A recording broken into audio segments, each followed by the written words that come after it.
Tillade the Seas. Written by H.P. Lovecraft and R.H. Barlow. Chapter 1. Upon an eroded cliff top rested the man, gazing far across the valley.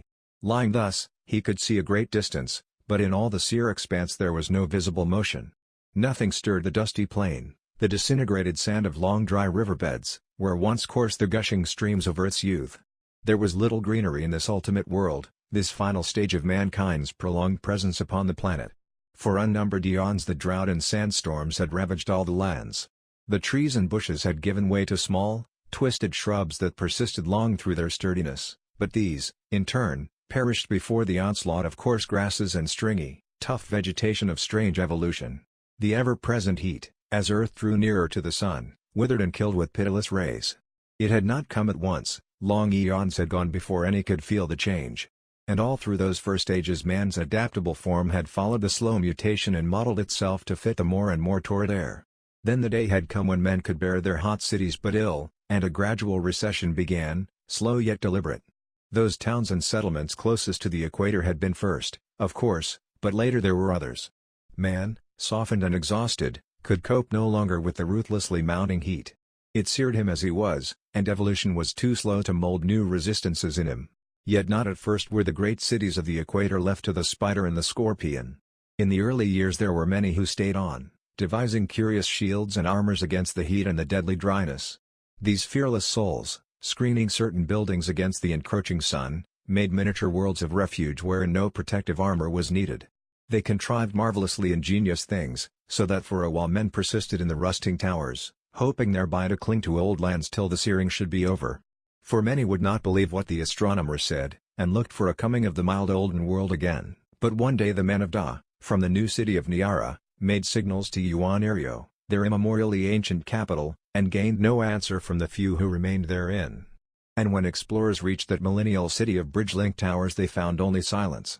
There was not even the horror of corruption, for the scavenger lizards had been swift.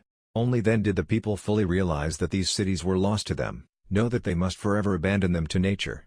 The other colonists in the hot lands fled from their brave posts, and total silence reigned within the high basalt walls of 1,000 empty towns. Of the dense throngs and multitudinous activities of the past, nothing finally remained. There now loomed against the rainless deserts only the blistered towers of vacant houses, factories, and structures of every sort, reflecting the sun's dazzling radiance and parching in the more and more intolerable heat. Many lands, however, had still escaped the scorching blight, so that the refugees were soon absorbed in the life of a newer world. During strangely prosperous centuries the hoary deserted cities of the equator grew half-forgotten and entwined with fantastic fables.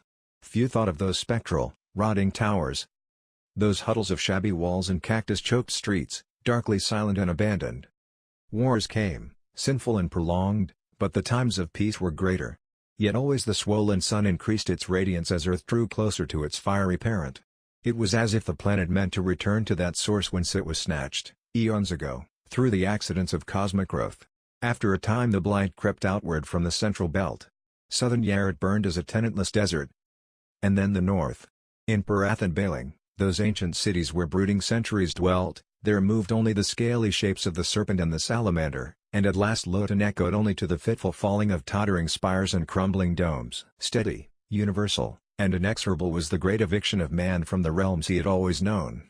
No land within the widening stricken belt was spared, no people left unrouted. It was an epic, a titan tragedy whose plot was unrevealed to the actors. This wholesale desertion of the cities of men. It took not years or even centuries, but millennia of ruthless change. And still it kept on. Sullen, inevitable, savagely devastating. Agriculture was at a standstill, the world fast became too arid for crops. This was remedied by artificial substitutes, soon universally used. And as the old places that had known the great things of mortals were left, the loot salvaged by the fugitives grew smaller and smaller. Things of the greatest value and importance were left in dead museums, lost amid the centuries. And in the end the heritage of the immemorial past was abandoned. A degeneracy both physical and cultural set in with the insidious heat.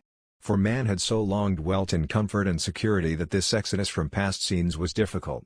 Nor were these events received phlegmatically, their very slowness was terrifying. Degradation and debauchery were soon common, government was disorganized, and the civilizations aimlessly slid back toward barbarism. When, 49 centuries after the blight from the equatorial belt, the whole western hemisphere was left unpeopled, chaos was complete.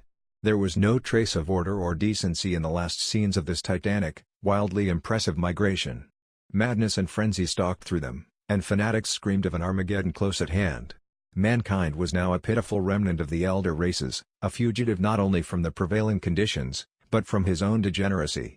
Into the Northland and the Antarctic went those who could, the rest lingered for years in an incredible Saturnalia, vaguely doubting the forthcoming disasters. In the city of Barlow a wholesale execution of the new prophets took place, after months of unfulfilled expectations. They thought the flight to the Northland unnecessary, and looked no longer for the threatened ending. How they perished must have been terrible indeed. Those vain, foolish creatures who thought to defy the universe. But the blackened, scorched towns are mute. These events, however, must not be chronicled.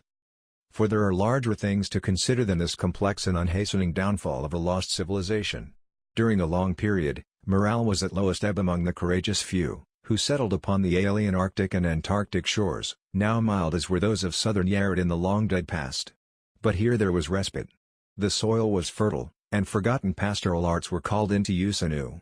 There was, for a long time, a contented little epitome of the lost lands. Though here were no vast throngs, or great buildings. Only a sparse remnant of humanity survived the eons of change and peopled those scattered villages of the later world. How many millennia this continued is not known.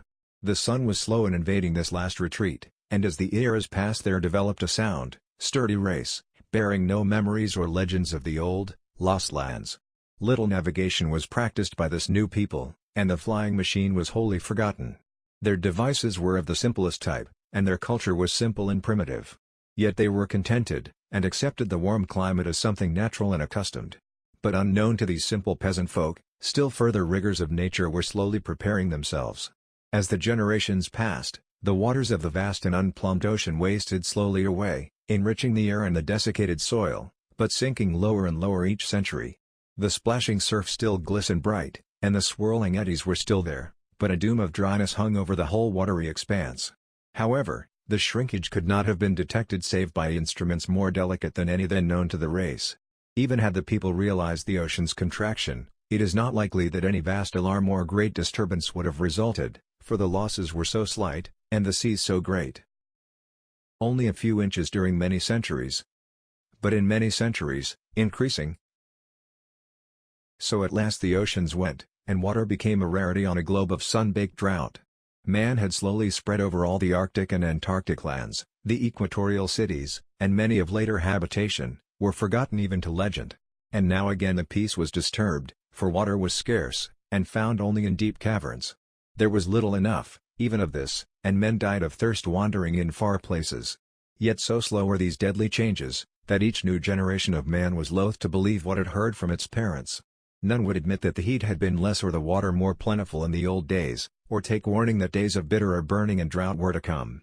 Thus it was even at the end, when only a few hundred human creatures panted for breath beneath the cruel sun, a piteous huddled handful out of all the unnumbered millions who had once dwelt on the doomed planet. And the hundreds became small, till man was to be reckoned only in tens. These tens clung to the shrinking dampness of the caves, and knew at last that the end was near. So slight was their range that none had ever seen the tiny, fabled spots of ice left close to the planet's poles. If such indeed remained, even had they existed and been known to man, none could have reached them across the trackless and formidable deserts. And so the last pathetic feud dwindled. It cannot be described, this awesome chain of events that depopulated the whole earth. The range is too tremendous for any to picture or encompass. Of the people of Earth's fortunate ages, billions of years before, only a few prophets and madmen could have conceived that which was to come. Could have grasped visions of the still, dead lands, and long empty seabeds. The rest would have doubted. Doubted alike the shadow of change upon the planet and the shadow of doom upon the race. For man has always thought himself the immortal master of natural things. Chapter 2. When he had eased the dying pangs of the old woman, Ul wandered in a fearful daze out into the dazzling sands. She had been a fearsome thing, shriveled and so dry, like withered leaves. Her face had been the color of the sickly yellow grasses that rustled in the hot wind, and she was loathsomely old. But she had been a companion, someone to stammer out vague fears to talk to about this incredible thing, a comrade to share one's hopes for succor from those silent other colonies beyond the mountains. He could not believe none lived elsewhere, for Ul was young, and not certain as are the old. For many years he had known none but the old woman. Her name was Mladna. She had come that day in his 11th year, when all the hunters went to seek food, and did not return. Ul had no mother that he could remember, and there were few women in the tiny group. When the men vanished, those 3 women, the young one and the 2 old, had screamed fearfully, and moaned long. Then the young one had gone mad, and killed herself with a sharp stick. The old ones buried her in a shallow hole dug with their nails, so Ul had been alone when the still older Mladna came. She walked with the aid of a knotty pole, a priceless relic of the old forests, hard and shiny with years of use. She did not say whence she came, but stumbled into the cabin while the young suicide was being buried. There she waited till the 2 returned, and they accepted her incuriously. That was the way it had been for many weeks, until the 2 fell sick, and Mladna could not cure them. Strange that those younger 2 should have been stricken, while she, infirm and ancient, lived on.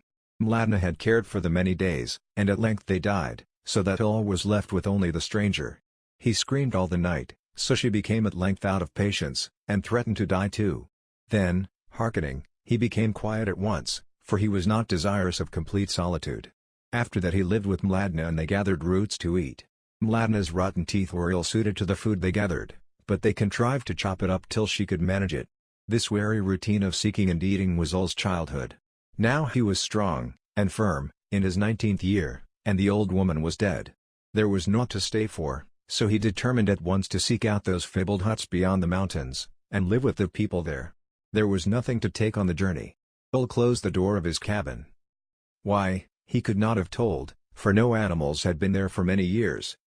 And left the dead woman within. Half dazed, and fearful at his own audacity, he walked long hours in the dry grasses, and at length reached the first of the foothills. The afternoon came, and he climbed until he was weary, and lay down on the grasses. Sprawled there, he thought of many things. He wondered at the strange life, passionately anxious to seek out the lost colony beyond the mountains, but at last he slept. When he awoke there was starlight on his face, and he felt refreshed. Now that the sun was gone for a time, he traveled more quickly, eating little, and determining to hasten before the lack of water became difficult to bear. He had brought none, for the last people, dwelling in one place and never having occasion to bear their precious water away, made no vessels of any kind. Ul hoped to reach his goal within a day, and thus escape thirst, so he hurried on beneath the bright stars, running at times in the warm air, and at other times lapsing into a dog trot. So he continued until the sun arose, yet still he was within the small hills, with 3 great peaks looming ahead. In their shade he rested again. Then he climbed all the morning, and at midday surmounted the first peak, where he lay for a time, surveying the space before the next range. Upon an eroded cliff top rested the man, gazing far across the valley. Lying thus he could see a great distance, but in all the sere expanse there was no visible motion. The second night came, and found Ul amid the rough peaks, the valley and the place where he had rested far behind. He was nearly out of the second range now, and hurrying still. Thirst had come upon him that day, and he regretted his folly. Yet he could not have stayed there with the corpse, alone in the grasslands. He sought to convince himself thus, and hastened ever on, tiredly straining. And now there were only a few steps before the cliff wall would part and allow a view of the land beyond. Ul stumbled warily down the stony way, tumbling and bruising himself even more. It was nearly before him, this land where men were rumored to have dwelt. This land of which he had heard tales in his youth. The way was long, but the goal was great. A boulder of giant circumference cut off his view. Upon this he scrambled anxiously.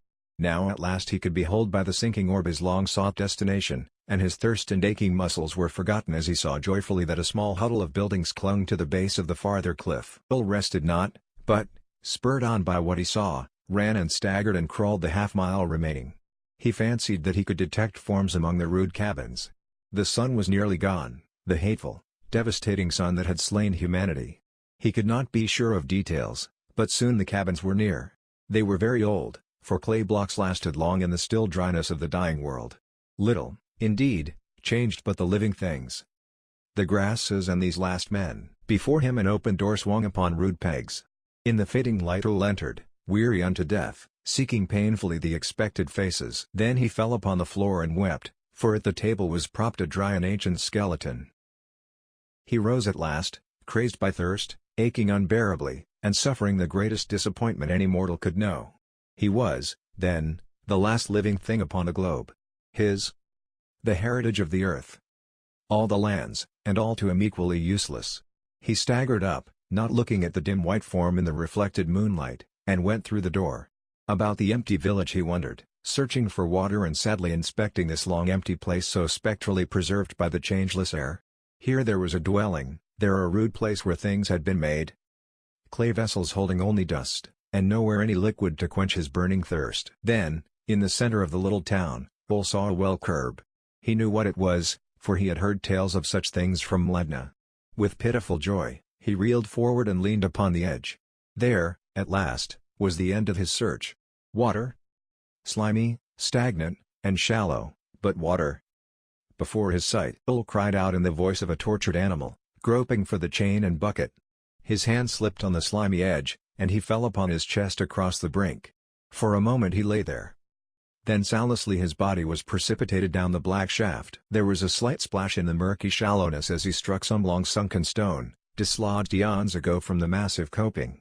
The disturbed water subsided into quietness. And now at last the earth was dead. The final, pitiful survivor had perished. All the teeming billions, the slow eons, the empires and civilizations of mankind were summed up in this poor twisted form. And how titanically meaningless it all had been. Now indeed had come an end and climax to all the efforts of humanity.